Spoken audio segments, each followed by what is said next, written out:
Bismillahirrahmanirrahim. Assalamualaikum warahmatullahi wabarakatuh. Alhamdulillah. Wa bihi nasta'in. Ashhadu an la ilaha illallah wahdahu la sharika lah.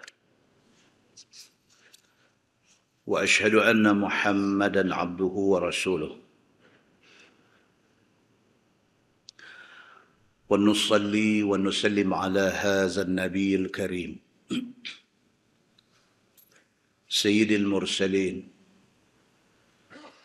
وعلى آله وصحبه أجمعين أما بعد أيها المؤمنون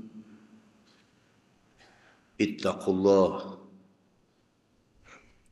أوصيكم وإياي بتقوى الله فقد فاز المتقون.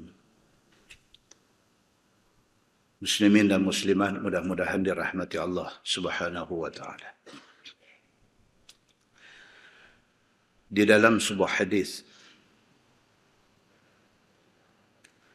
an Ibni Umar radhiyallahu anhuma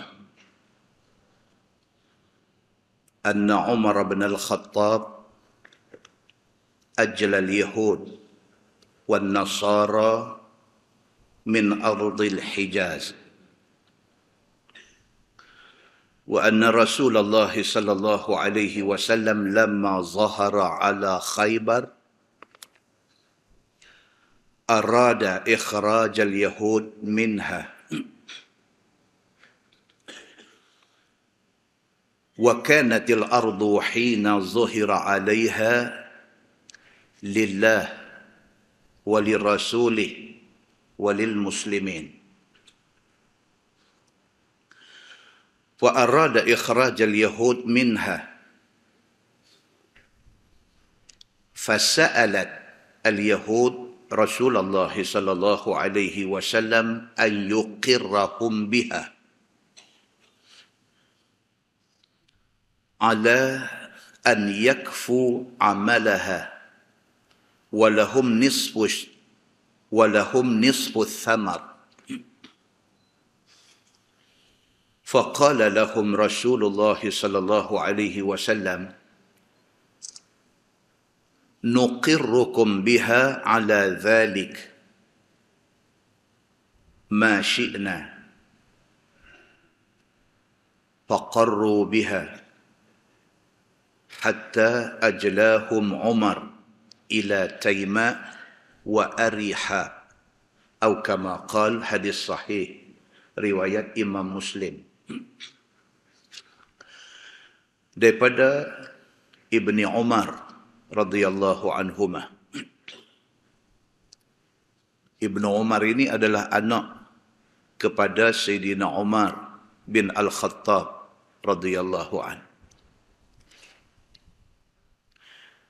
Kata anak Sayyidina Umar, dia kata anna Umar bin Al-Khattab ajla al-Yahud wan Nasara min ardil Hijaz. Kata anak Sayyidina Umar bin Al-Khattab, dia kata bapa dia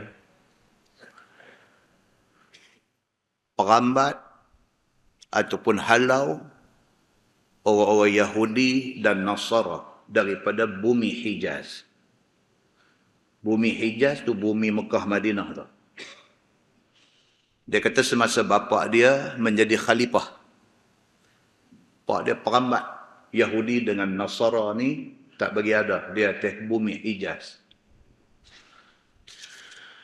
Kata dia wa anna Rasulullah sallallahu alaihi wasallam lamma zahara ala Khaybar. Dia kata demikianlah juga halnya dengan Nabi sallallahu alaihi wasallam ketika Nabi menang di dalam perang Khaybar. Perang Khaybar ni perang apa tuan-tuan? Perang Nabi lawan Yahudi.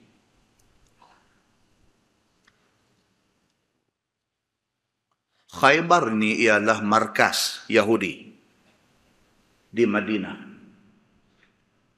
segala suku Yahudi, tak kira dia daripada Bani Nadir ataupun Bani Qainuqa ataupun daripada Bani Quraizah ataupun daripada Bani yang kecil-kecil ini, pecahan Yahudi ini, semua ada di Khaybar. Nabi SAW bila dia hijrah daripada Mekah pergi ke Madinah, Nabi sign MOU dengan mereka ni semua. Atas satu perjanjian, kita kena sama-sama pertahankan Madinah kalau ada orang nak serang kita.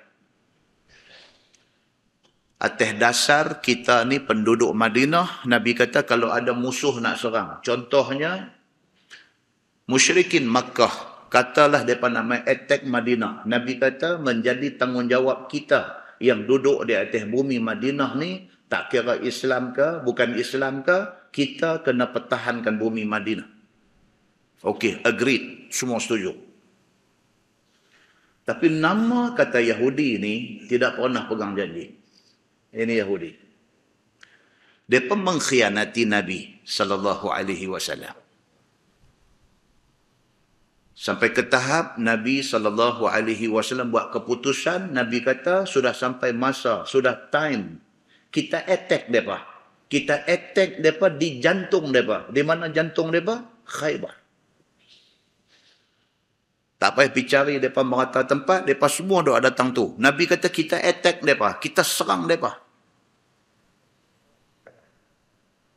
Lalu akhirnya berlaku perang Khaybar.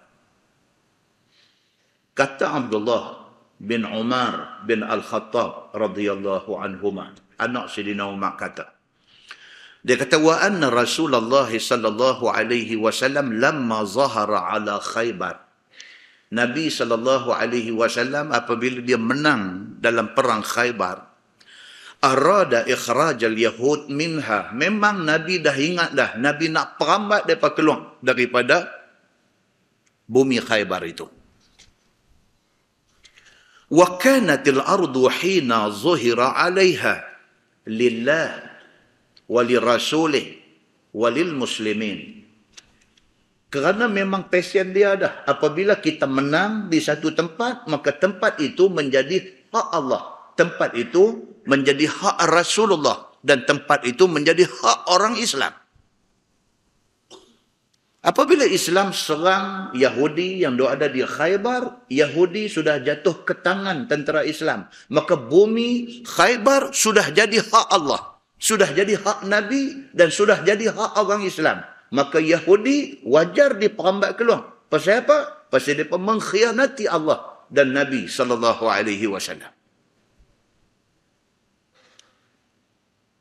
Fa'arada ikhraj al-yahud minha. Maka Nabi memang sudah bulat hati nak suruh mereka keluar daripada bumi Khaybar ini. Pasal apa? Pasal sakit hati. Pasal apa sakit hati? Pasal janji lain, buat lain. Fasa'alat al-yahud Rasulullah sallallahu alaihi wasallam an yuqirrahum biha. Tapi Yahudi ni main dengan muka temonye-monye. Mai jumpa Nabi SAW, minta belah ihsan daripada Nabi. Benarkan mereka nak terus menetap di Khaybar itu. Ala an yakfu amalaha walahum nisfu thamar. Dan mereka janji kepada Nabi SAW, mereka akan terus memajukan Khaybar dengan pertanian. Sebab bumi Khaybar ni tuan-tuan, dia satu bumi yang Allah takdirkan subur. Bumi pertanian, Khaybar ni.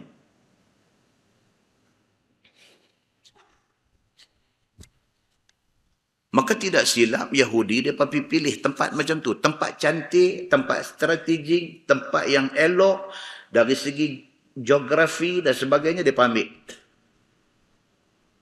Lah ni pun ada lagi Khaybar. Kalau tuan-tuan pergi Madinah, tuan-tuan duduk lalu highway itu, nampak daripada highway itu dia tunjuk susur keluar. Khaybar, dia tulis. Kalau daripada Madinah betul itu, nak pergi lebih kurang 150 kilometers. 150 kilometer. Daripada Madinah betul itu, nak pergi ke Khaybar ni 150 kilometer. Nabi SAW daripada Madinah nak pergi perang di Khaybar itu, masa tu ambil masa 3 hari perjalanan. 150 kilometer masa tu mengambil masa 3 hari perjalanan. Satu kawasan pertanian, satu kawasan subang. Mereka ni tak ramai daripada dulu. Hari ini pun Yahudi tak ramai. Kalau nak banding dengan orang Islam yang 1.6, 1.7 bilion ni, mereka ni sikit. Dulu pun zaman Nabi SAW, Yahudi tak ramai. Mereka cuma tertumpu di Khaybar tu saja. Tak ramai, tapi mereka ni sintang. Tahu sintang? Penang kalau tak tahu sintang, perambat keluar daripada Penang malam ni juga. Mereka ni sintang. Sintang ni apa tuan-tuan? Nah, abang tak tahu. Itu masalah dia. Sintang ni dia cerdik, dia ada, dia jahat pun ada. Dia sintang. Mereka boleh, walaupun mereka minoriti, walaupun mereka sikit, tapi oleh kerana kesintaran kan nak kata. Oleh kerana sintang mereka ni, mereka sikit, tapi mereka boleh influence, mereka boleh pengaruhi orang. Mereka sikit. Tapi sikit mereka tu, Rom, kerajaan besar pada masa tu. Kerajaan Rom, satu kerajaan yang besar dan kuat pada masa tu, pernah try untuk nak takluk Khaybar. Gagal. Macam mana hari ini, Israel ni bukan dia banyak mana pun. Kecil, sikit aja. Dan kedudukan mereka pula dilengkongi oleh negara-negara Arab.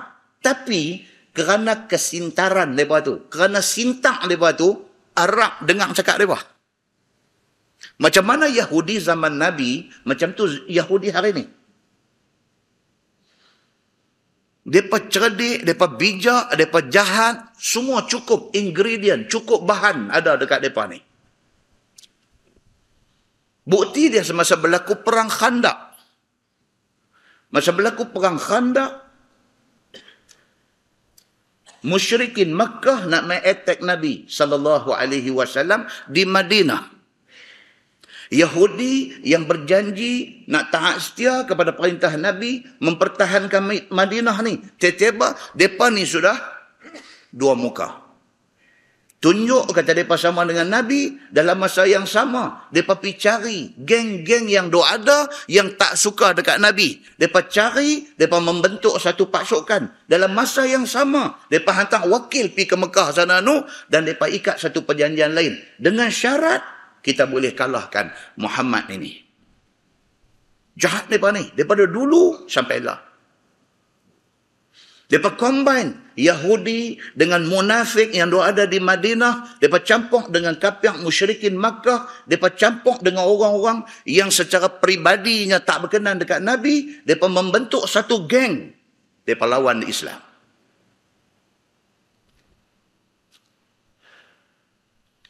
Bahkan apabila Nabi menang dalam perang Khaybar. Ini kita lompat keluar Ustaz sebelum kita sambung hadis tadi.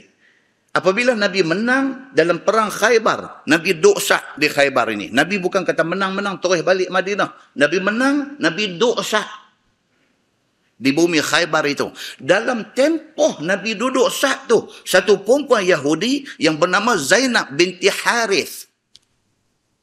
Dia buat apa tuan-tuan? Dia masak kambing grill kalau hari ini. Kambing grill dia panggil. Dia panggang sekong kambing, dia lumuk poison. Dia pergi bagi dekat Nabi SAW. Nabi kena racun. Bila disiasat, dia dapat dia ni, Zainab binti Harith. Satu perempuan berani buat dekat Nabi macam tu. Bila disiasat, punca dia apa? Dia tak puas hati. Dia berdendam. Pasal laki dia salah seorang korban di dalam perang Khaybar. Korban di pihak Yahudi. Muslimin dan muslimat yang dirahmati Allah sekalian. Maka Nabi SAW apabila Yahudi ni, sambung hadis tadi. Apabila Yahudi ni minta tolong dekat Nabi, mereka kata mintalah kami tak sintang dah lepas ni. Kami akan duduk elok-elok, kami akan pegang janji kami balik. tolonglah, sayang tanaman kami dah mengusahakan pertanian, sayang. Lepas kata kami janji, yang pertama, kami tak buat dah benda-benda ni, jahat ni kami tak buat dah. Dan yang kedua, hasil buah-buahan, tanam-tanaman yang diperolehi daripada sumber pertanian kami, kita bahagi dua. Mereka akan bagi kepada Islam setengah, mereka ambil setengah. Faqala lahum Rasulullah sallallahu alaihi wasallam, nuqirrukum biha ala dhalik ma syi'na. Nabi setuju.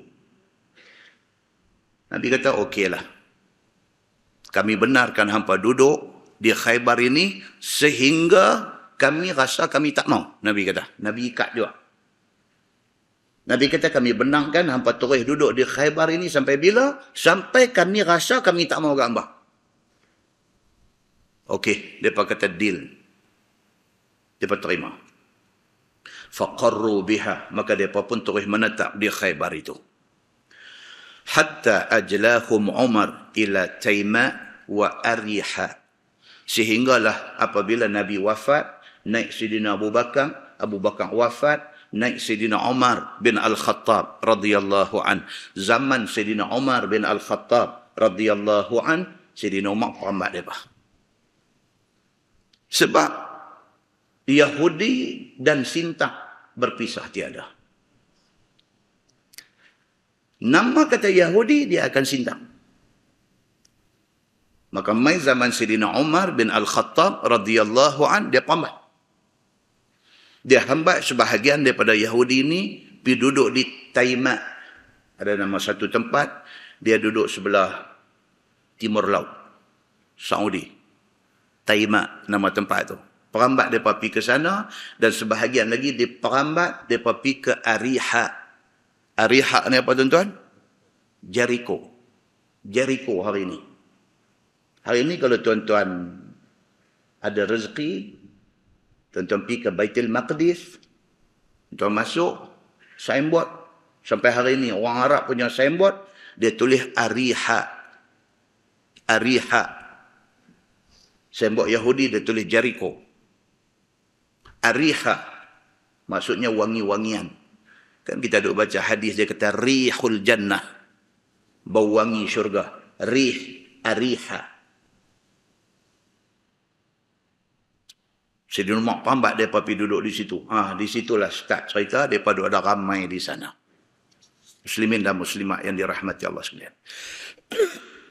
Cerita perang Khaybar, perang Nabi SAW lawan dengan Yahudi ini, dia ada banyak insiden-insiden dan kisah-kisah sisipan, dia panggil.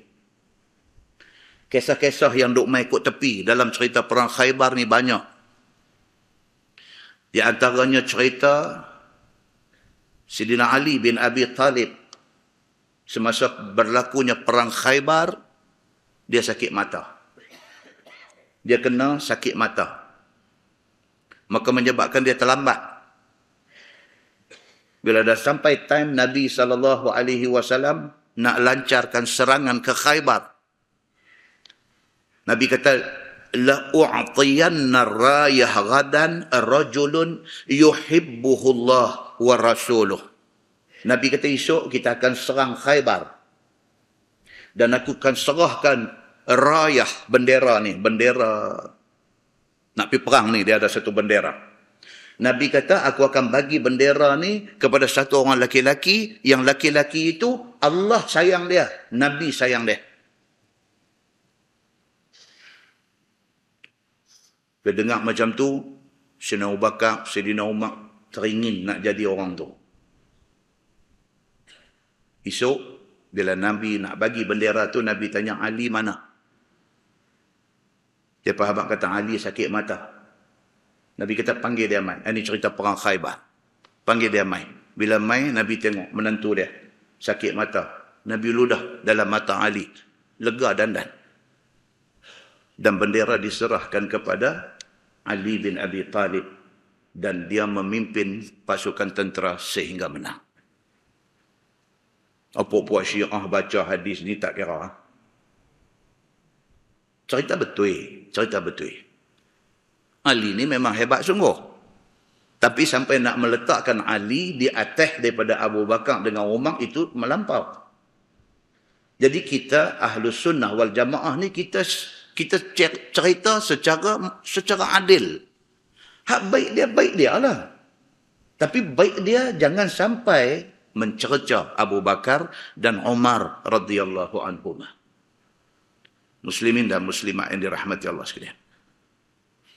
Cerita sisipan di dalam perang Khaybar ni juga cerita Salamah bin Al-Aqwa', satu sahabat Nabi. Dalam perang Khaybar, lutut kena tetok. Lutut dia kena tetok. Dalam keadaan menyeret ni kaki ni, pergi jumpa Nabi SAW. Ini semua kisah daripada hadis-hadis yang sahih. Apabila Salamah bin Al-Aqwa' sampai depan Nabi, Nabi tengok lutut ni kena tetak ni, Nabi pegang kaki dia. Nabi ludah 3 kali. Dalam hadis kata, 3 kali Nabi ludah. Pulih seperti sedia kala. Dan tidak sakit-sakit lagi selepas itu. Tuan-tuan, dia nak habang kat kita apa tuan-tuan? Dia nak habang kata, apabila kita meletakkan keyakinan yang utuh kepada Allah dan Rasul, Allah akan tolong. Tapi nak pergi tahap yakin tu. Itu satu penyakit. Para sahabat Nabi Ridwanullah alaihim ajma'in, mereka dipimpin oleh Nabi. Keyakinan mereka ni tahap maksimum. Ditambahkan pula dengan mukjizat-mukjizat yang Allah bekalkan kepada Nabi SAW jadi depan mata, maka bertambah yakin mereka itu. Kisah sisipan dalam perang Khaybar juga. Seselesainya perang Khaybar itu, Nabi SAW kahwin dengan salah seorang isteri dia yang bernama Safiyah binti Huyai. Safiyah binti Huyai ini perempuan Yahudi. Baru kahwin dengan laki dia. Tiba-tiba jadi perang Khaybar. Laki mati.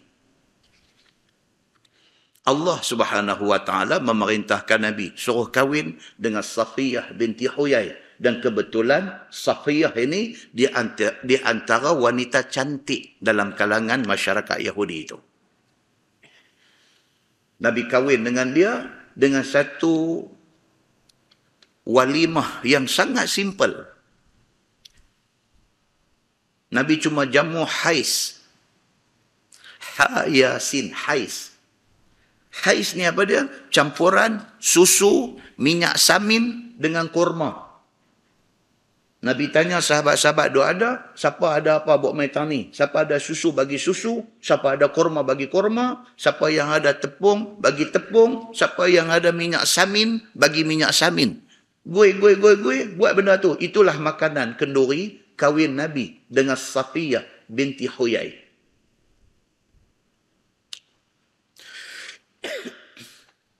Dan satu kisah sisipan sedih yang berlaku di dalam perang Khaybar ni apa dia? Ada satu orang sahabat Nabi yang cedera parah di dalam perang Khaybar ini. Kerana tak tahan menanggung sakit kecederaan dia. Dia buat keputusan nekat. Dia ambil satu arrow, satu anak panah, dia tikam diri dia. Dia bunuh diri. Bila jumpa mayat dia, Nabi kata, dia ni min ahlin nar. Ini ahli neraka. Sahabat lain terkejut. Sahabat lain argue Nabi. Dia berkata, ya Rasulullah, silap kot. Dia berkata, tak mungkin dia ni ahli neraka. Pasal masa perang tengah berkecamuk tadi, kami dapat melihat dia ni umpama singa yang menyerang musuh. Tak mungkin orang yang macam ni, yang begitu punya berani, yang serang musuh macam singa lapang, tiba-tiba mati, dikatakan dia ahli neraka. Tak mungkin. Nabi kata, dah, dia ahli neraka. Nabi kata. Sehinggalah satu orang mengesahkan. Satu orang kata, betul, dia begitu berani. Tapi sebenarnya dia mati, bukan mati perang. Tapi dia mati kerana dia bunuh diri. Wal'ayazubillah min zalik. Tonton tengok yang kata Islam ini kadang-kadang dia test.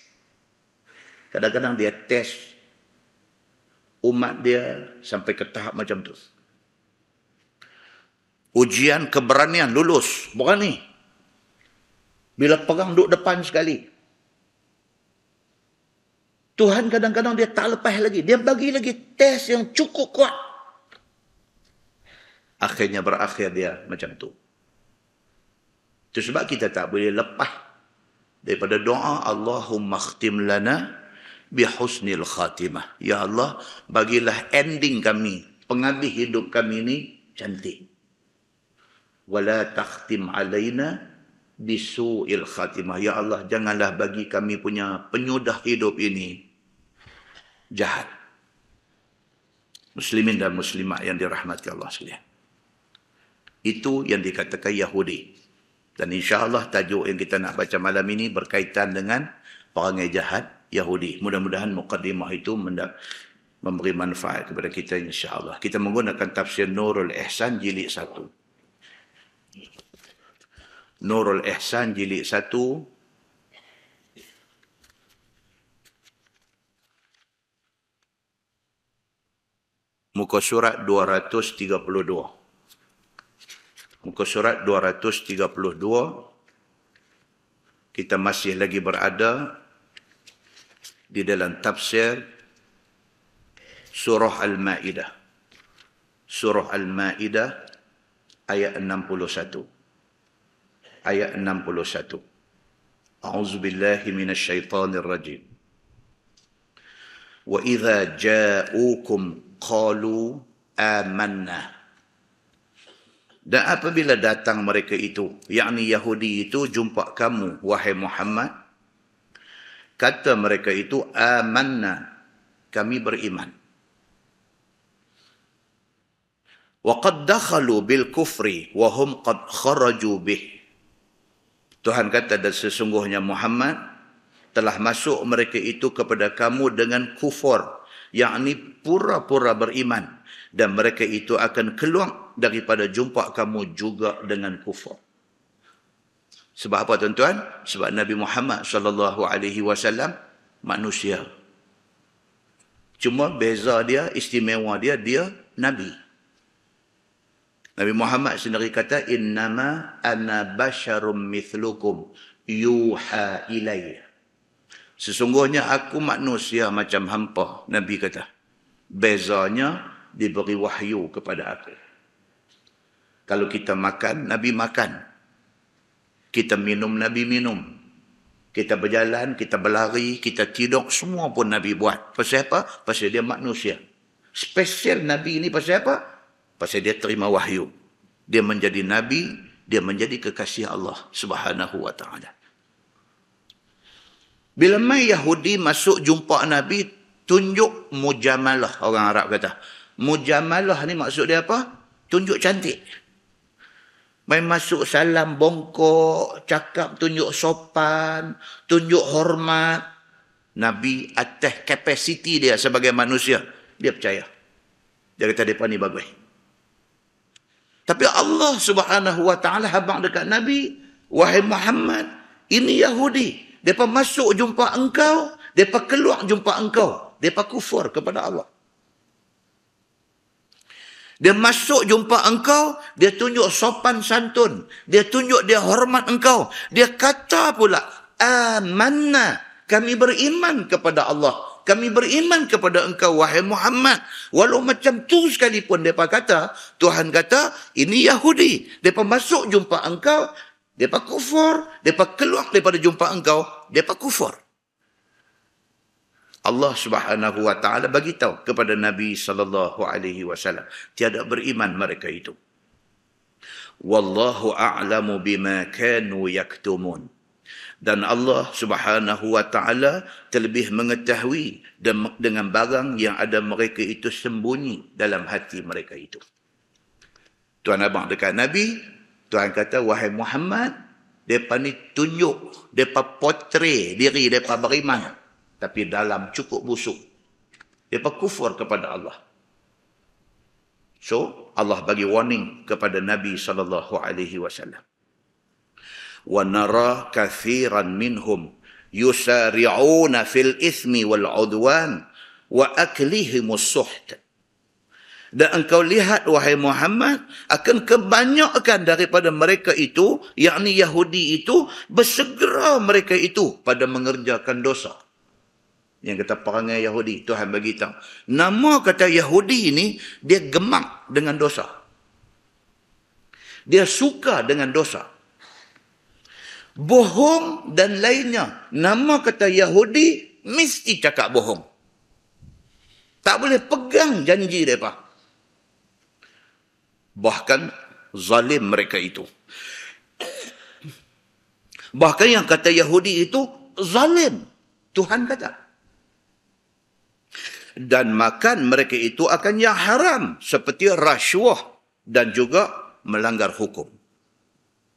Yang kata Yahudi ini, mereka lah bapa rasuah dan bapa riba dalam dunia. Bank yang ada dalam dunia ni semua control by World Bank. World Bank siapa dia? Dia punya bos nombor satu dia? Yahudi. Semua bank-bank sentral yang ada di kebanyakan negara dalam dunia, semua ambil fund daripada dia.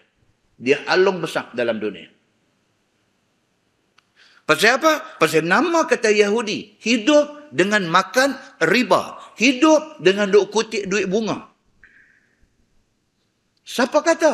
Allah Subhanahu wa taala kata dalam Quran yang kita duk baca malam ni. Labi'sa ma kanu ya'malun. Sejahat-jahat barang yang ada mereka itu berbuat ialah amalan ini, Tuhan kata.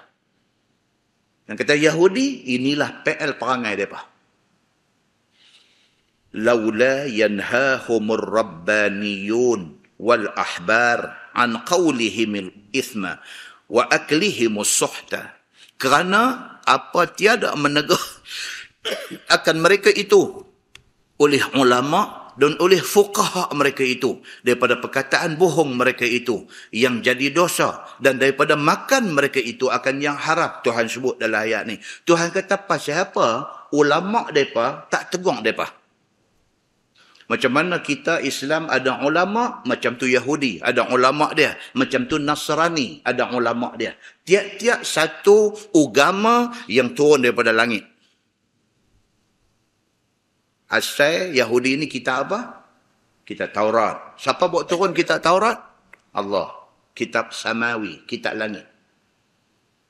Asal Nasrani ni apa dia? Asal mereka daripada Injil. Bawa main ajaran mereka. Siapa bawa turun Injil? Allah. Maka tiap-tiap kitab yang Allah bawa turun ni ada orang alim dia. Kalau kita Quran, ada orang alim dia. Orang alim Quran ada. Macam itulah ada orang alim Taurat. Macam tu ada orang alim Injil. Tuhan kata, pasal apa Yahudi ni ada alim ulama dia, pasal apa alim ulama dia tak tegur dia. Maksud dia apa? Tuhan nak bagi tahu kat kita. Alim ulama, kalau tak tegur, dosa besar. Dia nak abang yang tu. Kalau tak tegur, dosa besar. Firman Allah, labi'sa ma kanu yasna'un. Sejahat-jahat barang yang ada mereka itu kerja akan dia. Orang Yahudi, apa yang daripada buat itu adalah seburuk-buruk barang. Dan ulama' mereka yang tak tegur mereka buat benda jahat itu adalah seburuk-buruk barang. Firman Allah, waqalatil yahud.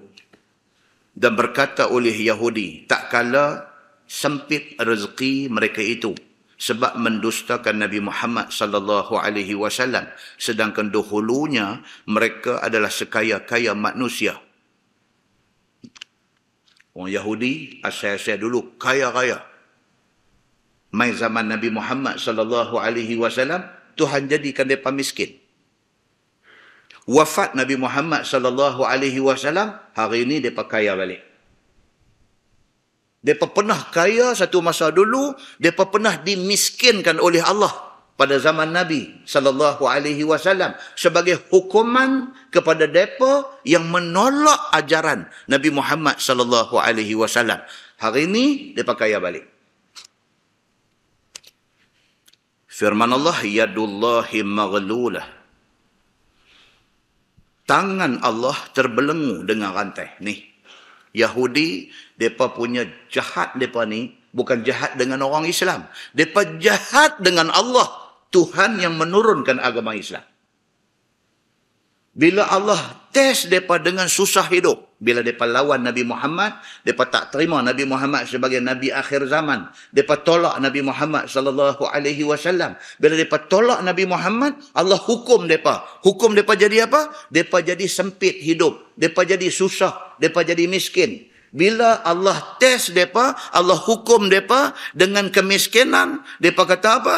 Mereka kata tangan Allah terbelenggu dengan rantai dan tergenggam daripada mengeluarkan rezeki. Yakni maksud dia kinayah, sebagai kiasan bahawa Allah Subhanahu Wa Taala itu bakhil, tidak terbuka tangan dan tidak murah rezeki.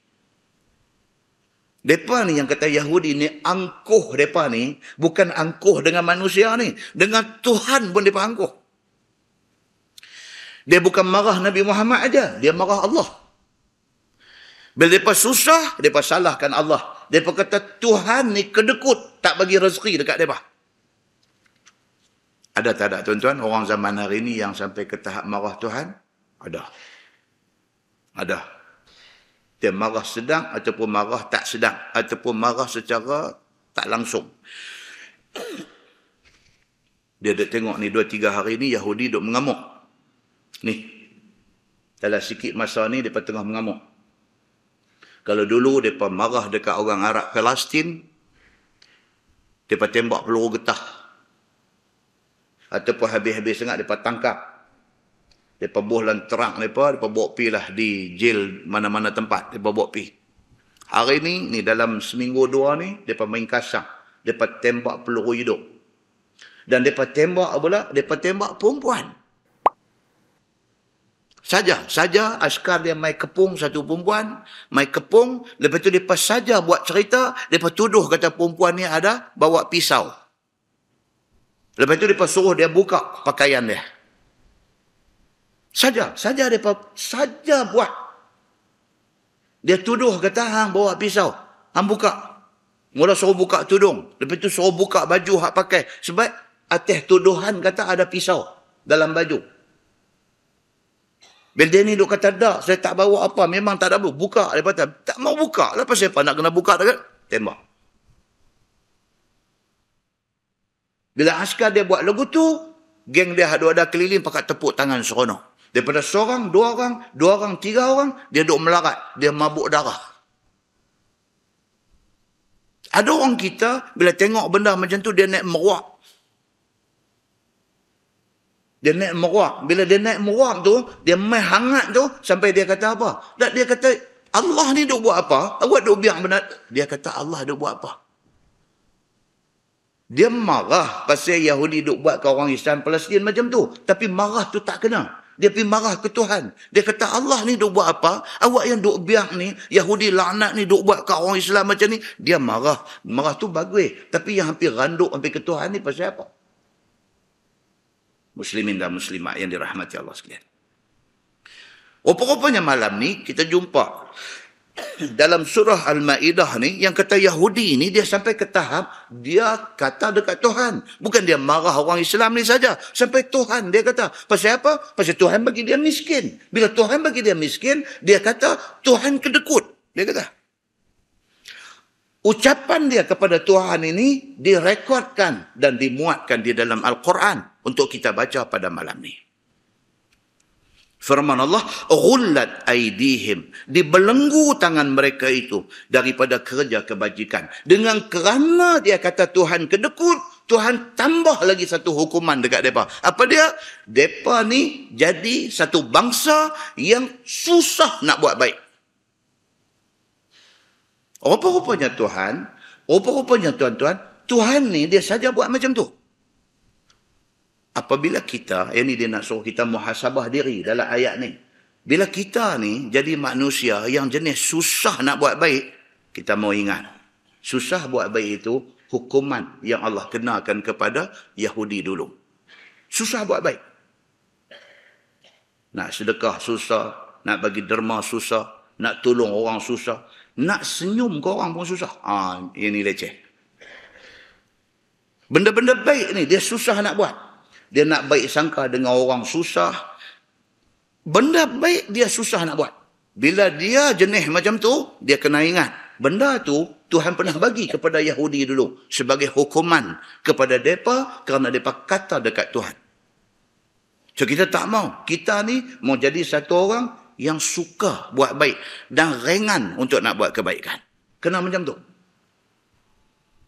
Hormat orang tak rugi, tuan-tuan.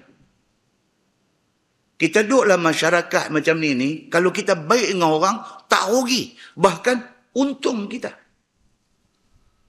Kita tunjuk kita ni mudah dengan orang. Kita tunjuk kita ni orang yang disenangi oleh orang. Untung kita. Muslimin dan muslimat yang dirahmati Allah sekalian. Firman Allah, وَلُعِنُوا بِمَا قَالُوا. Dan dilaknat mereka itu, yakni Yahudi itu, dengan sebab kata mereka itu. Kerana keluar di mulut mereka, mereka kata Allah Subhanahu Wa Taala, Tuhan ni kedekut. Dengan kerana mereka kata lagu tu dekat Tuhan, mereka dilaknat oleh Allah Subhanahu Wa Taala. Bal yadahu mabsutatani. Bahkan dua tangan Allah itu terbuka kedua-duanya. Mereka silap. Sebenarnya Allah Subhanahu Wa Taala ini Tuhan apa tuan-tuan? Tuhan Maha Pemurah. Tuhan ni kalau sekiranya dia berkira dengan hamba dia, orang yang derhaka dia, setitik ayam pun dia tak bagi dah. Tapi yang kata Allah Subhanahu Wa Taala ni, Masya Allah tuan-tuan, orang derhaka dia bagi. Rezeki dia bagi. Cuma dia tak bagi kasih sayang dia di hari akhirat esok. Muslimin dan muslimat yang dirahmati Allah sekalian.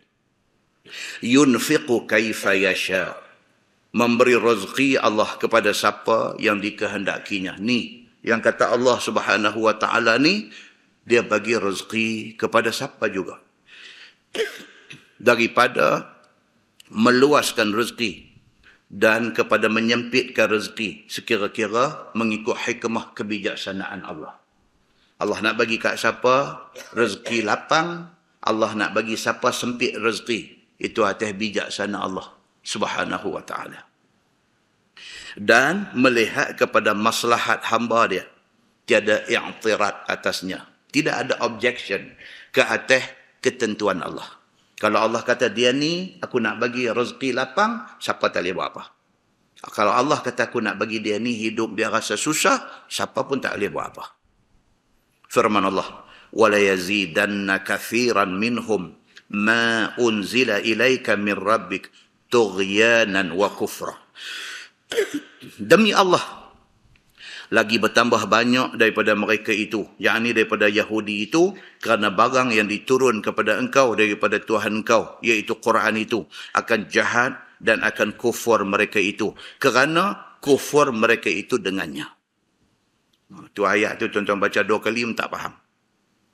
Apa ni dia nak abang? Dia nak abang kata, lagi Allah duk turun main Quran kepada lagi Nabi Muhammad, lagi derhaka Yahudi ni. Pasal apa? Pasal dia tak boleh dengan Quran ni. Sepotong ayat Quran mai pun dia tak percaya, lagi nak mai satu Quran 30 juzuk, lagi dia tak boleh percaya. Lagi Allah duk hantar mai Quran, lagi bertambah derhaka dia kepada Allah. Pasal apa? Pasal dia tak boleh dengar Quran ni.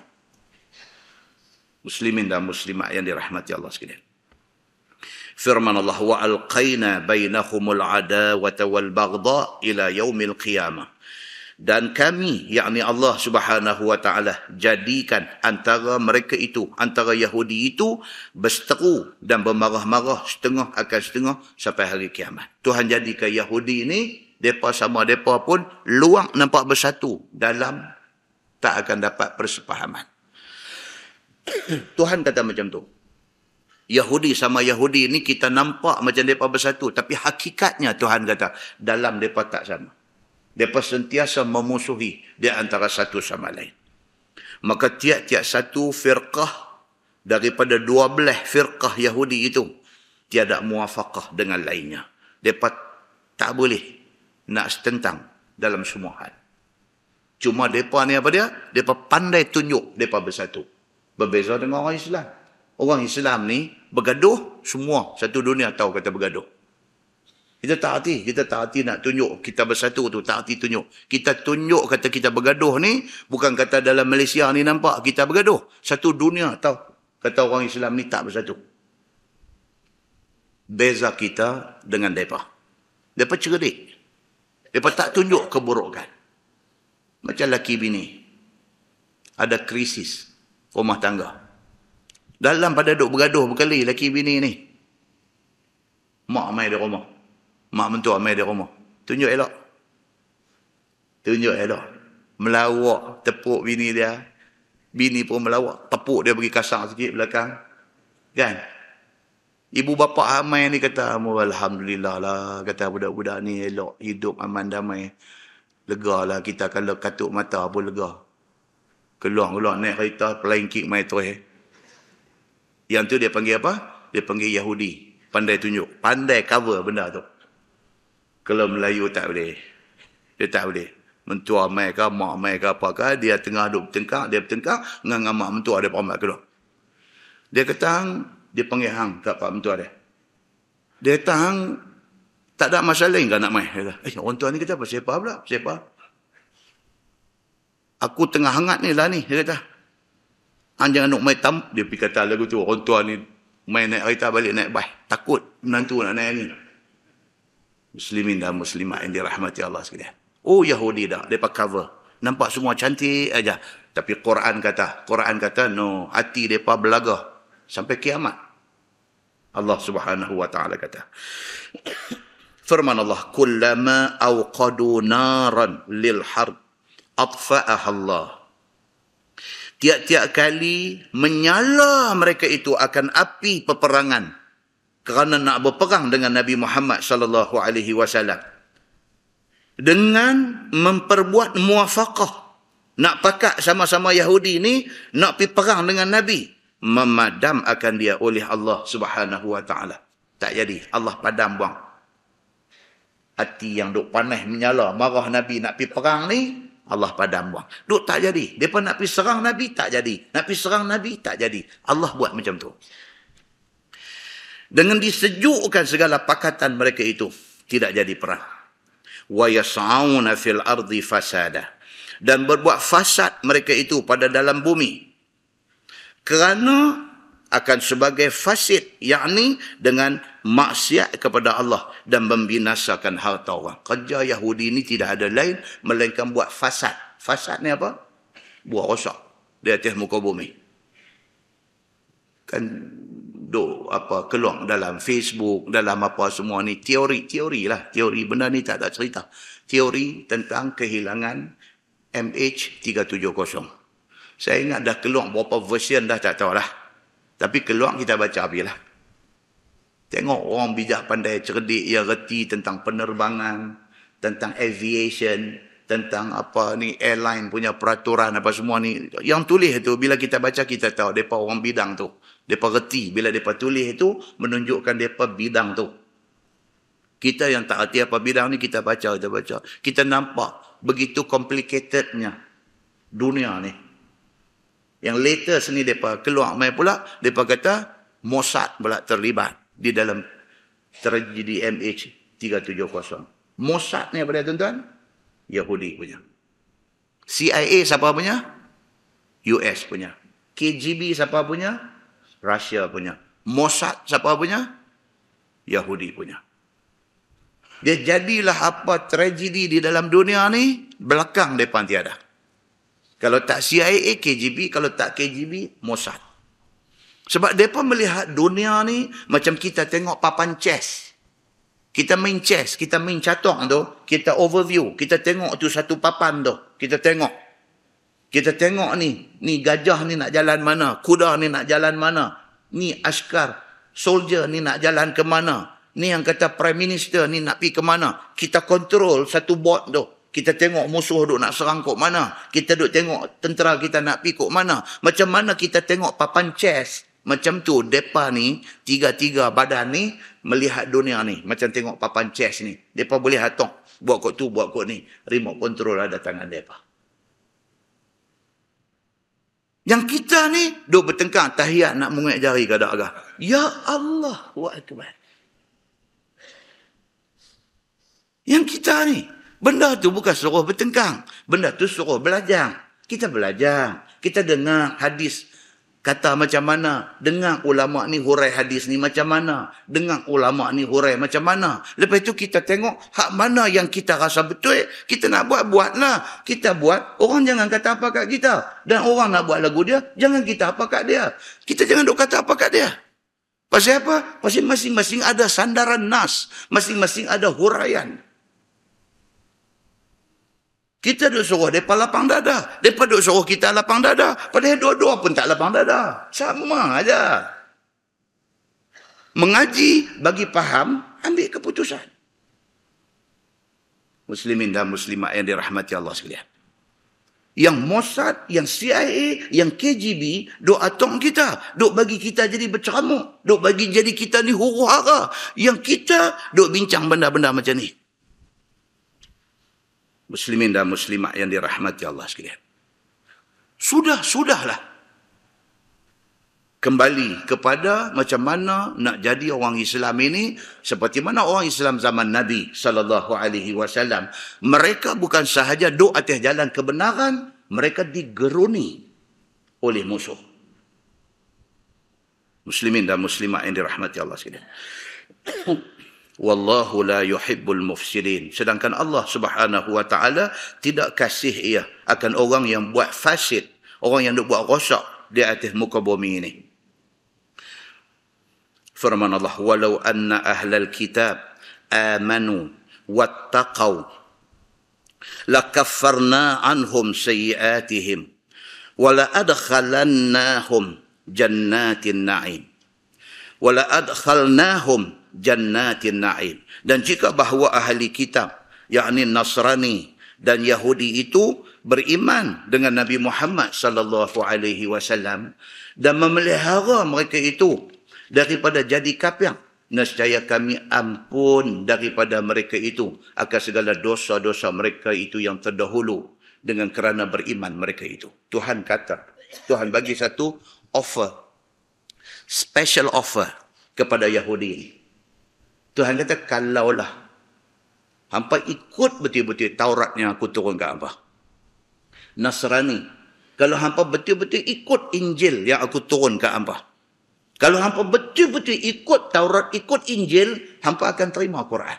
Pasal apa? Pasal dalam Taurat suruh terima Quran. Pasal dalam Injil suruh terima Quran. So, Quran akan diturunkan kepada Nabi akhir zaman. Dalam Taurat dah bagi tahu, dalam Injil dah bagi tahu. Oleh kerana mereka langkau ayat tu, maka mereka tak mau Nabi Muhammad, mereka tak mau Quran. Tuhan kata, kalau hampa ikut betul-betul Taurat dan Injil yang aku buat turun, maknanya hampa terima Quran dan hampa terima Nabi Muhammad sallallahu alaihi wasallam, aku bersedia, Tuhan kata, ampunkan semua dosa yang hampa buat sebelum tu. Ni Tuhan punya nak suruh Yahudi dan Nasara ni suruh ikut kebenaran. Tuhan kata kalau hampa ikut betul-betul Taurat dan Injil itu, aku akan ampunkan dosa hampa dulu-dulu. Hampa buatlah jahat banyak mana pun dulu, aku write off habis. Tuhan kata macam tu. Dan kami masukkan mereka itu, yakni Yahudi dan Nasara itu, ke dalam syurga yang bernama Jannatun Na'im. Bahkan Tuhan kata, kami akan pastikan syurga itu tempat hampa esok ni. Kan kita ini, bila orang abang, satu kawan mati, misalnya, hantar my teks, kata Ustaz, kawan kita sekian-sekian meninggal dunia pukul 11 pagi tadi. Kita kata apa? Inna lillahi wa inna ilaihi raji'un. Lepas itu kita tulis al-jannatu mathwah. Kita tulis al-jannah mathwahu. Mim sa waw alif ha. Mathwahu. Al-jannatu mathwah. Maksud dia apa? Mudah-mudahan syurga menjadi tempat rehat dia. Itu cara. Itu cara kita. Al-jannatu mathwa. Doa lah tu. Tu doa lah. Bila orang habaq khabar kematian, kita disuruh dalam Quran, suruh kata, inna lillahi wa inna ilaihi raji'un. Lepas tu doa satu dekat dia. Allahu yarhamuh, misalnya. Allahu yarhamuhu. Allahu yarhamuh. Allah kasihani dia. Ataupun al-jannatu mathwah. Syurga menjadi tempat rehat dia. Doa. Boleh juga macam tuan-tuan duk buat banyak-banyak tu. Allahumma afir lahu warhamhu wa'afihi wa. Tu dah jadi sembahyang mayat dah yang tu. Panjang sangat. Panjang sangat. Buat rengkai-rengkai ni. Orang Arab, dia masuk macam-macam tu. Allahu yarhamu. Allahu. Al-jannatu mathwah. Macam tu ya. Muslimin dan muslimat yang dirahmati Allah sekalian. Firman Allah, walau annahum aqamut taurah wal injil wa ma unzila ilaihim min rabbihim. Dan jikalaulah mereka ni betul-betul ikut Taurat, betul-betul ikut Injil, dan betul-betul ikut hukum Taurat dan Injil itu, dan barang yang diturunkan kepada mereka itu daripada segala kitab, yakni Quran, daripada Tuhan mereka itu, la akalu min fawqihim wa min tahti arjulihim. Tuhan kata nescaya memakan mereka itu rezeki daripada atas kepala mereka itu dan daripada bawah kaki mereka itu. Ini kinayah daripada banyaknya rezeki Tuhan akan bagi. Tuhan kata kalau hampa betul-betul ikut Taurat yang aku bagi ke hampa, kalau hampa betul-betul ikut Injil yang aku bagi ke hampa, sudah tentu hampa akan ikut Quran. Kalau hampa jadi macam tu, Tuhan kata aku janji satu benda. Aku turunkan rezeki dekat hampa ni daripada langit, daripada bumi. Rezeki nanti mai mencurah-curah. Tuan-tuan percaya tak kata kalau kita betul-betul beriman dengan Tuhan, Tuhan bagi kita hidup senang. Orang tak percaya, orang takut. Dia kata kalau ikut Islam jadi macam mana? Susah orang tahu ikut Islam ni susah. Dia memang takut dia tu. Ni nak bentangkan hudud di parlimen ni. Istighfar kata nak sokong ke tak ke ni? Batuk sokong pun payah ke ni. Dia duduk main begitu. Dia duduk main was-was. Dan kita bukan tak mau sokong. Tapi kita rasa bukan time dia lagi. Kita akan sokong. Tapi nanti-nanti dulu. Dia duduk main dah. Idea ni. Idea orang-orang yang terpedaya. Idea daripada orang-orang yang goncang. 5 tahun lepas, mereka yakin. Lah ni daripada goncang. Daripada mula duk bercakap dah. Duduk bunyi dah macam tu. Dah betul lah, memang hukum Tuhan. Dia kata, tapi kita kena tengok prioriti. Duk bercakap, dia kata, dulu dia marah orang bercakap macam tu. Hari ni dia bercakap macam tu. Muslimin dan muslimat yang dirahmati Allah sekalian. Jangan tuan-tuan.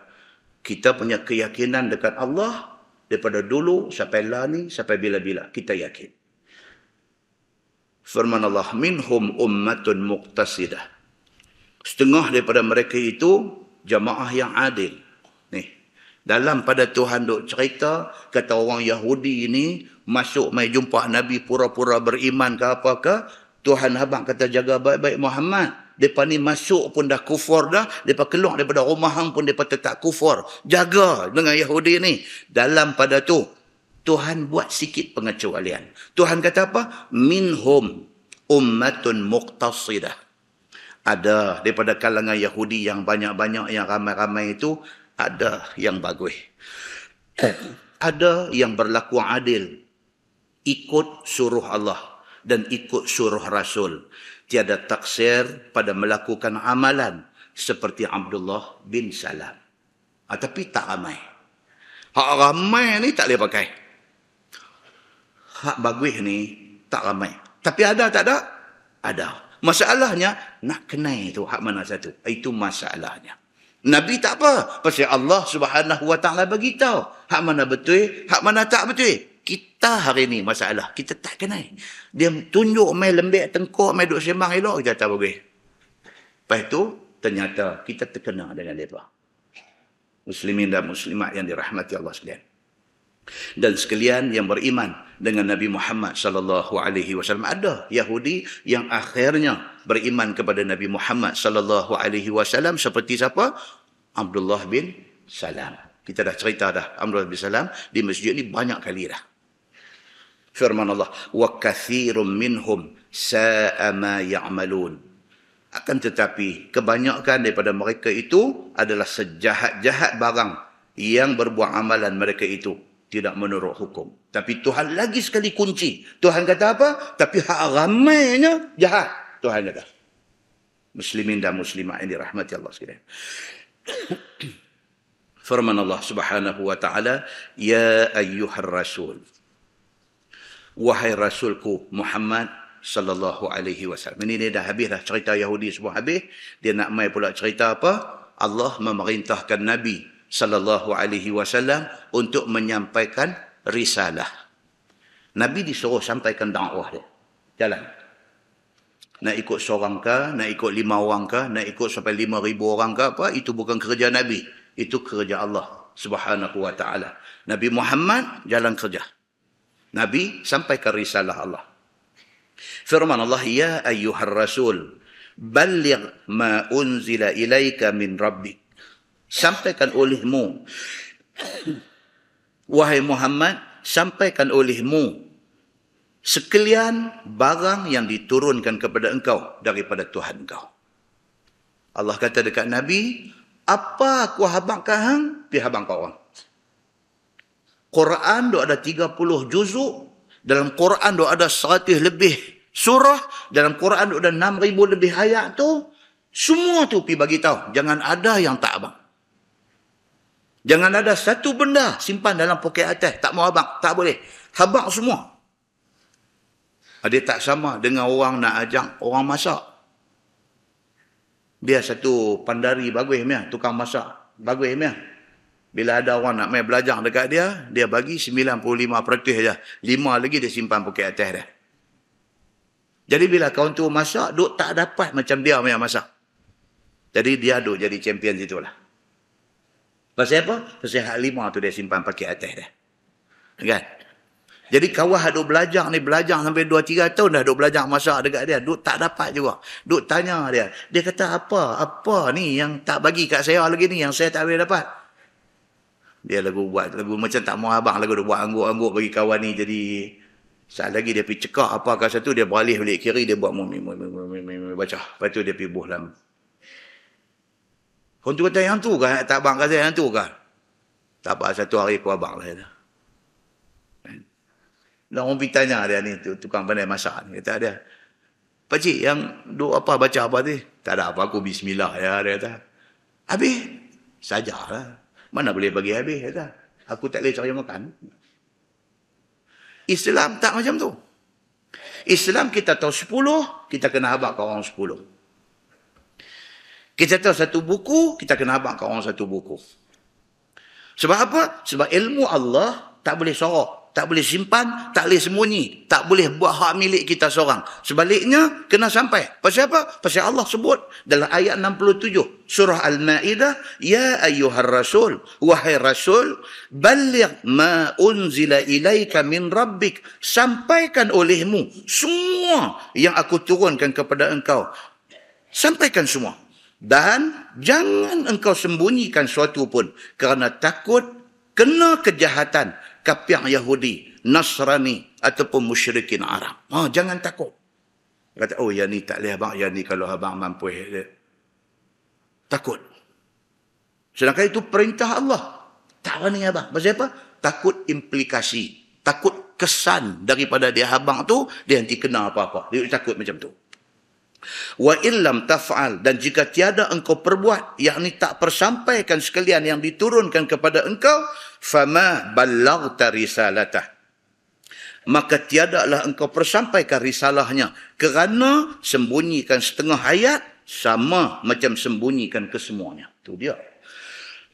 Kalau kita habang sikit, tak habang sikit, sama macam tak habang langsung. Tuhan punya disiplin dalam ilmu agama. Dia suruh abang semua. Kalau ada duk simpan sikit, hang macam tak abang apa. Dia macam tu.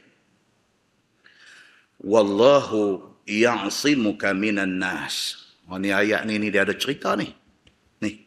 Wallahu ya'simuka minan nas. Dan Allah Subhanahu wa taala itu pelihara ia akan engkau, wahai Muhammad, daripada jahat manusia. Bila turun ayat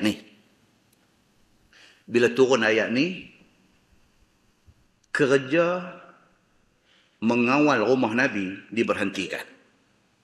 Tuan-tuan, kalau hari ni tuan-tuan pergi Masjid Nabawi, Masjid Madinah, Raudah. Tahu Raudah? Apa dia? Raudah ni makna dia taman.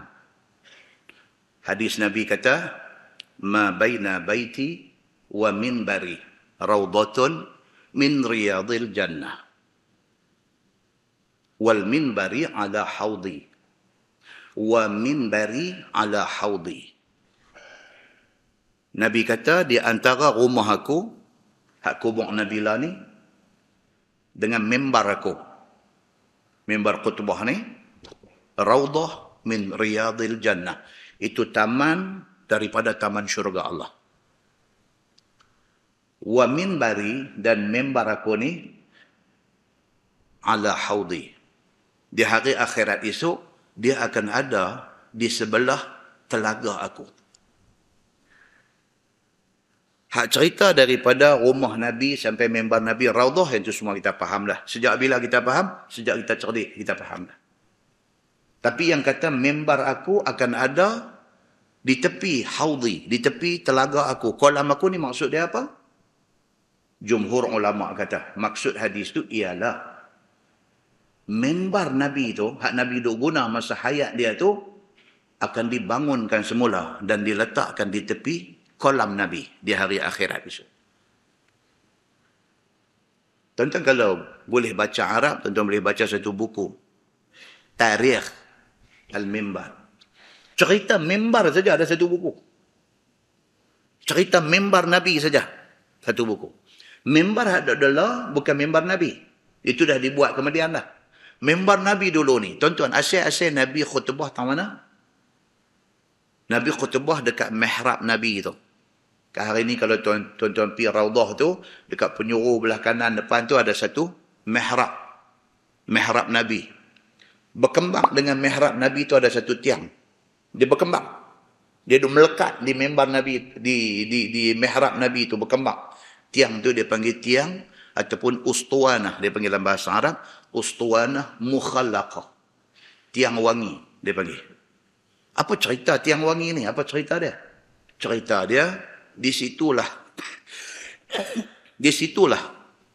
letaknya batang kurma yang Nabi dulu dia khutbah, dia duduk sandak di batang kurma tu. Tu tempat dulunya batang kurma yang Nabi duduk guna buat bersandak waktu khutbah tu. Tempat tu ditanda dengan satu tiang. Tiang tu adalah tiang yang duduk melekat berdempet dengan mihrab Nabi. Dia panggil ustuanah mukhallaqah. Dia panggil tiang wangi. Pasal apa panggil tiang wangi? Wangi ke tiang tu? Ni bulan 12 ni pergi satu macam yang duk cium tiang tu pula. Dah, dulu dipanggil ustuanah mukhallaqah, tiang wangi, masa batang kurma dulu ni. Oleh kerana Nabi SAW duk khutbah, duk sandak tiang tu. Bila mai satu perempuan, tukang kayu, perempuan, dia offer dekat Nabi, dia nak buat mimbar 3 anak tangga. Nabi tanya dia nak buat apa? Dia kata senang. Bila Tuan baca khutbah, Tuan boleh duduk atas tempat tinggi. Daripada jauh orang boleh Nabi setuju. Maka dibuat satu mimbar. Itu mimbar pertama yang Nabi guna. Satu mimbar 3 anak tangga. Nabi khutbah di anak tangga ketiga. Bila wafat Nabi, Abu Bakar As-Siddiq. Ini dalam cerita yang kata tarikh mimbar tadi ni ada cerita benda ni. Abu Bakar As-Siddiq, dia duduk di anak tangga kedua. Mai Umar bin Al-Khattab, dia duduk di anak tangga satu. Pasal apa tu dia duduk turun anak tangga tu? Pasal apa? Pasal hormat. Oleh kerana Nabi duduk di anak tangga ketiga, Abu Bakar rasa dia tak layak Nabi duduk sama tangga dengan Nabi. Dia duduk tangga nombor 2. Pasal besarnya hormat dia kepada Nabi. Bukan dia tak mau ikut sunnah Nabi tak. Besarnya dia hormat kepada Nabi ni. Dia duduk. Mai Umar besarnya hormat dia kepada Nabi dan kepada Abu Bakar sebagai sahabat senior Nabi. Dia duduk tangga nombor 1. Bila wafat Umar, naik Osman bin Affan. Osman duduk di tangga nombor 1 juga. Kalau dia duduk atas lantai, member tu angkat upi kelembang lah. Dia duduk di tangga nombor 1 juga. Tapi kemudiannya, Osman naik di tangga nombor 3. Pasal apa? Pasal orang Islam ramai pada masa tu. Bila duduk di tangga bawah, orang belakang tak nampak. Macam kita mengajar masjid ni. Kalau saya ni kunung-kunung nak tunjuk warang, tak mau duduk atas bangku, saya pergi duduk bersila atas lantai, boleh juga. Walaupun lenguh kaki sikit. Orang tua duduk lama lagi lenguh kaki. Kan? Orang belakang marah. Marahlah. Bukan daripada nak tengok Ustaz Samsuri ni handsome apa. Tak. Tapi bila tengok nampak ni lain dengan tak nampak. Bila bercakap kenin naik tu, dia punya kenin sudah naik. Nak tengok yang tu. Daripada duduk dengar suara. Jadi dia kata, tak payah mai duduk di rumah dengan radio. Sudahlah. Dia kata, mai tu pasal nak visualize. Pasal nak tengok. Bila dia tekan satu cerita, mata jeger, muka naik merah, kenin melentik macam Bruce Lee tu. Tu nak tengok tu. Jadi apabila Osman duduk di tangga bawah, orang belakang tak nampak, mereka pun pergi request dekat dia. Mereka kata, ya Amirul Mukminin, tak bolehkah duduk di atas sikit? Dia ni pun fikir tak kena. Pasal apa? Pasal dia rapat dengan Nabi. Pasal apa kata dia rapat dengan Nabi? Dia menantu Nabi. Dia menantu macam mana? Dia menikah 2 orang anak Nabi. Dia menikah seorang, meninggal, dia menikah seorang lagi anak Nabi. 2 anak Nabi isteri dia. Jadi bukan dia tak hormat kepada Nabi, tapi atas maslahah. Dia panggil atas kepentingan awam pada masa tu. Dia naik duduk di tangga nombor 3 balik. Tapi member tu, oleh kerana dimakan masa, akhirnya dia reput. Dan katanya, setengah riwayat kata, kayu-kayu member hak zaman Nabi guna dulu, ditanam di bawah tapak member yang ada hari ini. Pohon kurma hak Nabi guna dulu pun, yang apabila Nabi pindah guna member 3 anak tangga, pohon kurma bunyi kriau. Bunyi kriau macam anak unta. Semua orang dalam masjid pergi duduk cari, ni unta siapa lepas masuk main duduk kriau. Tengok Nabi turun daripada member baru ni, Nabi pergi dekat batang kurma tu pegang. Ni yang kata mukjizat. Nabi pergi pegang. Nabi kata dekat dia, apa yang hang mau? Kalau hang mau kembali menjadi pohon kurma, aku minta kepada Allah. Ataupun kau mau kekal sebagai batang kurma yang macam ni, engkau akan bersama dengan aku di dalam syurga. Nabi bercakap. Kalau saya Nabi bercakap dekat apa? Tak ada ni merepet. Nabi SAW, mukjizat Allah bagi dekat dia. Batang kurma pilih untuk kekal macam tu. Dengan syarat dia dengan Nabi dalam syurga. Semua adalah hadis, tuan-tuan. Muslimin dan muslimat yang dirahmati Allah sekalian. Jangan duk kata ni apa, duk main cerita, mengarut pelik. Mengarut apa? Setakat batang kurma bercakap ini tak ada apa. Sap-sap sui. Mukjizat Nabi SAW sampai belah bulan. Ini cerita kurma. Pokok kurma bercakap ni nak pergi duk buah hingang. Apa nak buat ramai apa? Bulan. Nabi isyarat dengan tangan. Terbelah 2. Turun bulan tu. Duk apit. Bukit. Turun. Duk belah ni sebelah. Belah ni sebelah. Lepas tu naik cantum balik. Berlaku pada zaman Nabi SAW sebagai mukjizat Nabi SAW. Itu sebab heran apabila orang Arab yang hidup pada zaman tu pilih untuk tak beriman dengan Nabi. Heran. Pasal apa? Allah tunjuk bukti kebenaran Nabi Muhammad SAW sampai macam tu sekali. Allah tunjuk. Tak beriman juga lagi. Oh, teruk sungguh. Muslimin dan muslimat yang dirahmati Allah sekalian. So, tiang hadap berdempet dengan mihrab Nabi itu, dia panggil ustuanah mukhalaqah. Tiang wangi. Pasal apa? Pasal masa zaman dia batang kurma dulu ni, sahabat-sahabat Nabi piduk lumuk wangi-wangian di tiang itu. Zaman tu, lah tak ada.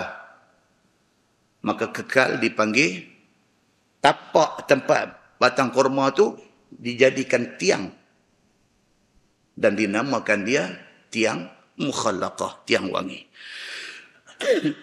Kita duk pergi umrah berapa kali dah. Kita duk pergi Madinah berapa kali dah. Kita tak pernah ambil tahu sejarah-sejarah. yang ada di dalam Masjid Nabawi itu. Okey. Ni hadiah nak abang ayat wallahu ya'simuka minan nas, dan Allah Subhanahu wa taala itu memelihara ia akan Nabi Muhammad daripada jahat manusia. Pasal apa? Pasal masa tu Nabi SAW di Madinah tiap-tiap hari siang malam sahabat-sahabat buat giliang pergi duduk tunggu tepi rumah Nabi tu, hak makam Nabi tu, depa pergi duduk tunggu. Tang mana pos bukan pejabat pos pengawal keselamatan duduk tu tang mana? Kalau tuan-tuan pergi hari ni, Raudah. Okey, kita menghadap kiblat. Raudah, Pak Sagi. Belah kiri ada 3 tiang duk berdempek lekat dengan makam Nabi. Pasal tak? Patut saya mau bawa jenis-jenis teknologi tunjuk gambar apa sikit kan. Baru nampak. Tapi orang yang pernah pergi nampak. Masuk dalam Raudah tu, menghadap kiblat. Belah kiri makam Nabi. Ada 3 batang tiang duk melekat di dinding makam Nabi itu. Ada 3 tiang. Okey, 3 tiang. Tiang depan sekali itu dia panggil tiang sarir. Tiang sarir. Sin, ro, ya, ro. Sarir. Sarir ni maksud dia apa?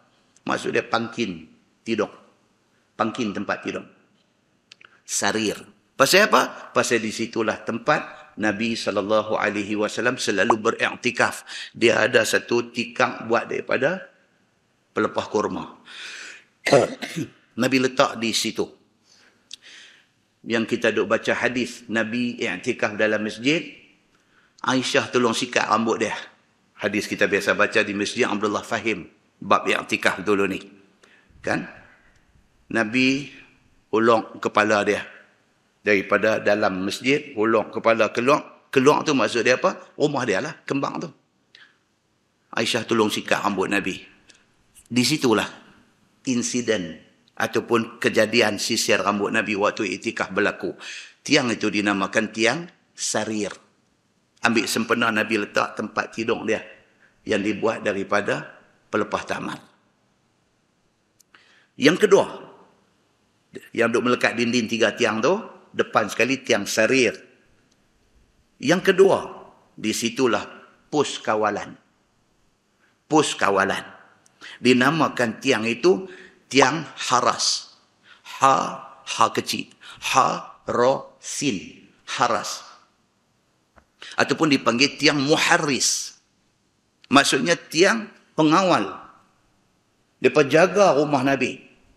Pasal apa? Pasal tak tahu siapa yang berniat jahat nak main buat apa dekat Nabi. Tuan-tuan, jangan kata Nabi SAW. Sampai hari ni, Imam Masjidil Haram dengan Imam Masjid Nabawi sentiasa ada pihak cuba nak bunuh.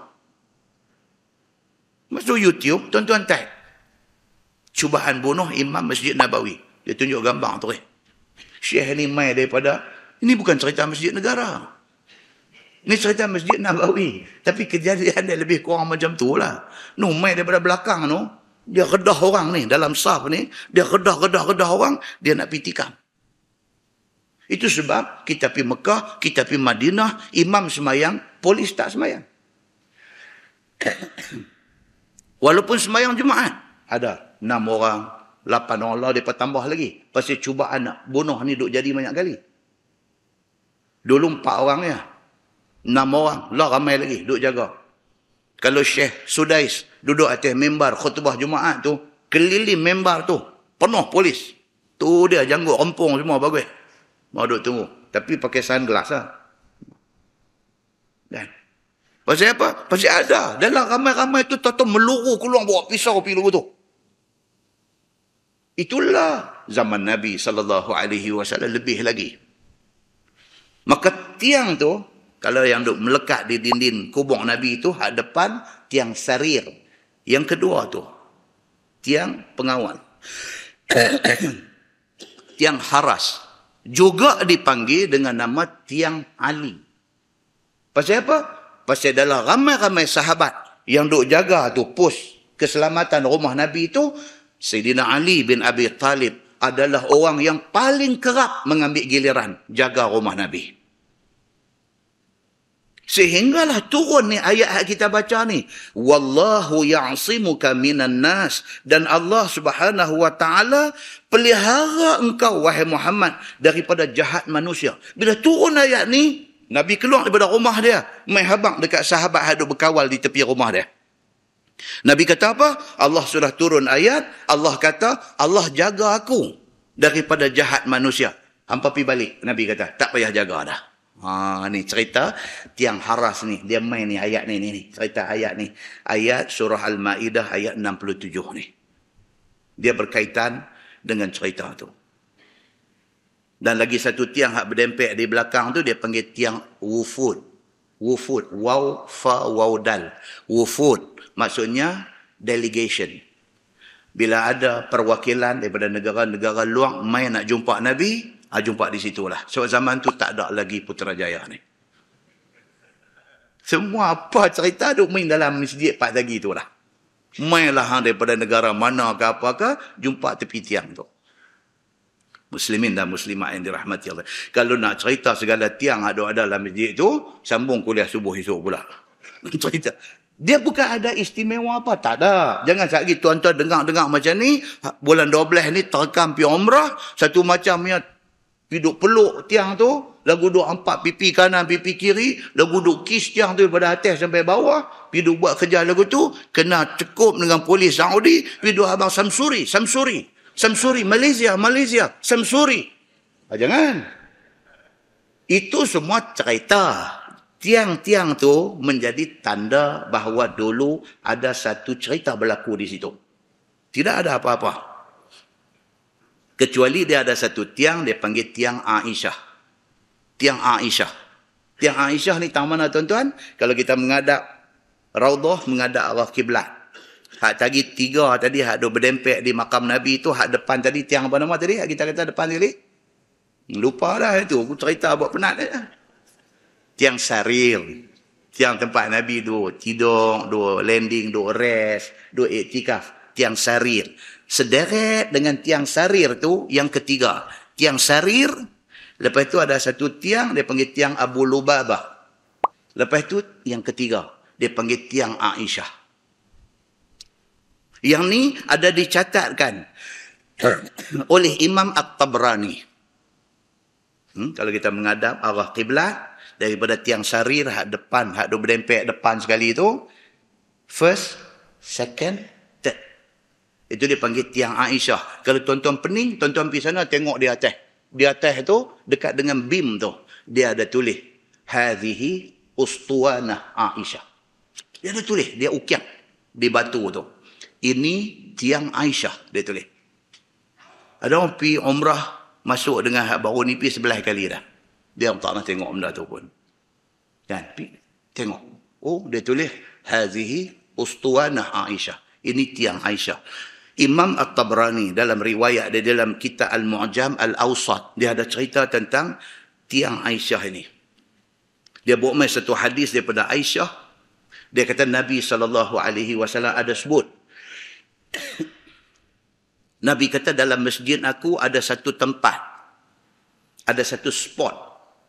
Ada satu tempat, kalau manusia tahu kelebihan tempat itu, manusia sanggup cabut undi untuk nak duduk tu. Nabi sebut macam tu. Nabi tak habang tang mana, Nabi wafat.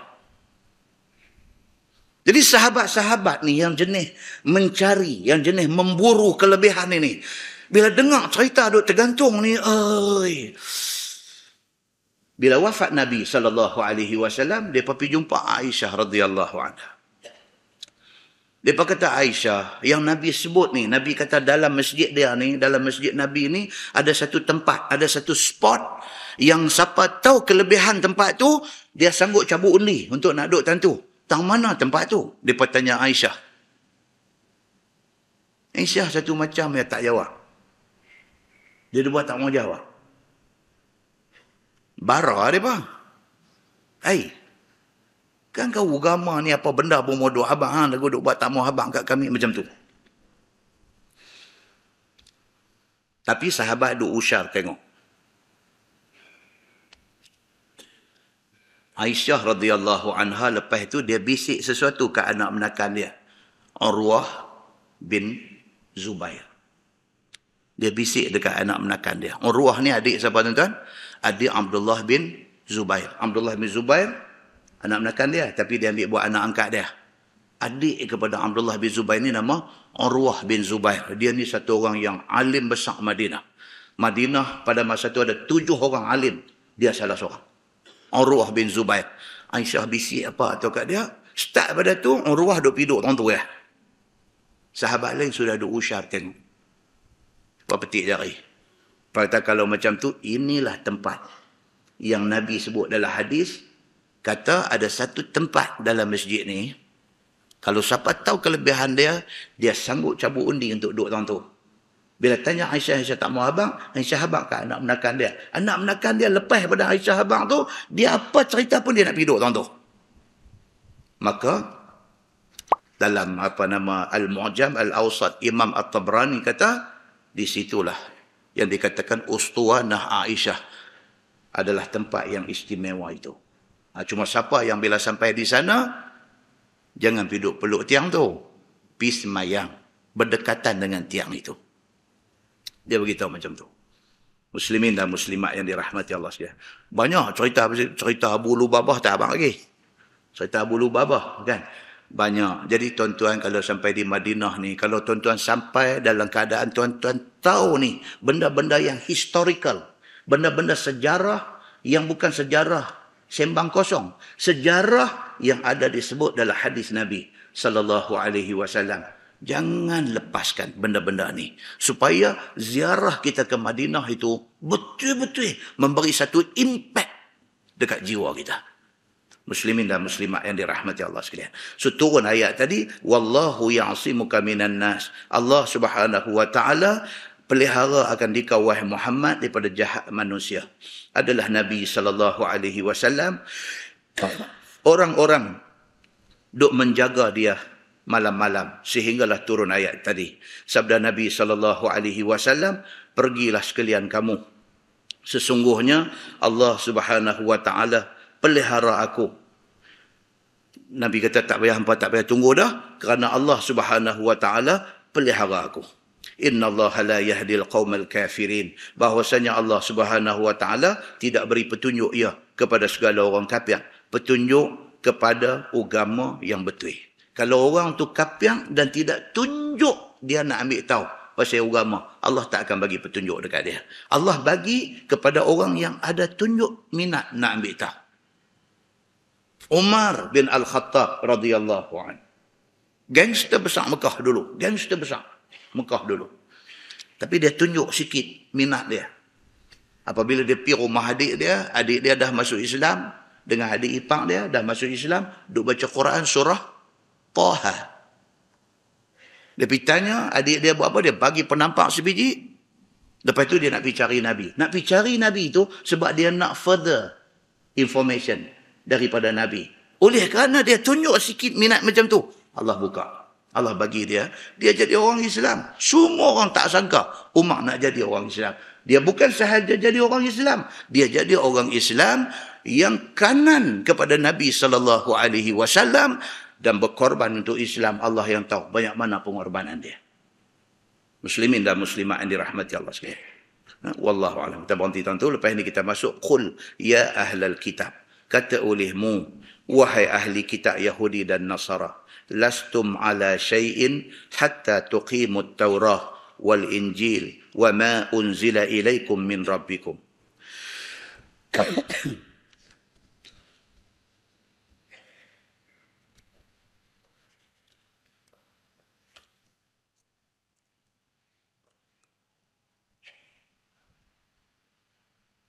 Tak mau tuan-tuan, atas ketidakselesaan batuk saya ni. Batuk-batuk mau duk cancel kuliah malam ni. Batuk teruk tadi, nak main tadi, dia batuk sampai bergoncang dada. Kan? Duk nampak sayup dah Taman Brown ni. Kan? Tapi, agak main juga jadi macam ni lah. Cakap batuk. Saya tak selesa, tuan-tuan pun tak selesa. Jadi minta maaf lah. Wallahu alam, kita tangguh dengan tasbih kafarah dan suratul As. Subhanakallahumma Asyhadu an la ilaha illa anta. Bismillahirrahmanirrahim. Wal 'asr innal insana illa allazina amanu.